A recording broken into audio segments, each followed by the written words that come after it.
నేతృత్వంలో మూన్‌కి సంబంధించిన ప్లానెట్ గురించి తెలుసుకున్నాం కదండీ లాస్ట్ వీడియోలో. ఇప్పుడు ఏంటంటే ఎవరైతే ఎమోషన్‌గా ఇంబాలన్స్ అయ్యి ఉన్నారో, లేకుంటే ఎవరి మదర్‌కైతే హెల్త్ ఇష్యూస్ వస్తున్నాయో, లేకుంటే మదర్‌తో రిలేషన్ బాలేకపోవడం, ఇలాంటివి ఎవరైతే ఫేస్ చేస్తున్నారో వాళ్ళందరి కోసం చంద్రుని యొక్క బీజ మంత్రం చెప్పబోతున్నానండి. ఈ జపాన్ని జపించడం వల్ల ఉపయోగాలేంటంటే ఫస్ట్ పీస్ ఆఫ్ మైండ్‌ని కలుగుతుంది. అండ్ ఎమోషన్స్ అన్నీ కూడా బ్యాలెన్స్‌గా ఉంటాయి. అండ్ చీటికి మాటికి ఎవరేమైనా ఏడవడం లాంటివి అలా కాకుండా మిమ్మల్ని మీరు స్ట్రాంగ్ అప్ చేయడానికి కూడా ఈ మంత్రం యూజ్ అవుతుంది. అండ్ పీస్‌ని, కామ్‌ని జనరేట్ చేసే మంత్రం.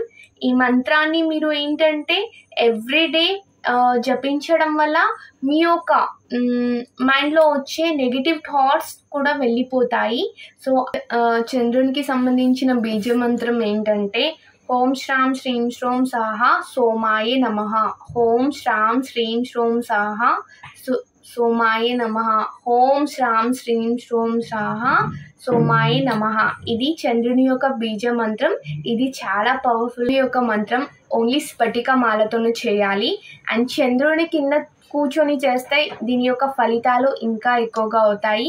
అండ్ ఒకటే సమయంలో ఒకటే ప్లేస్లో చేయడం వల్ల ఆ ఒక్క బీజ మంత్రం యొక్క శక్తి మీలో చేరి చంద్రుని నుండి వచ్చే బ్యాడ్ ఇన్ఫ్లుయెన్స్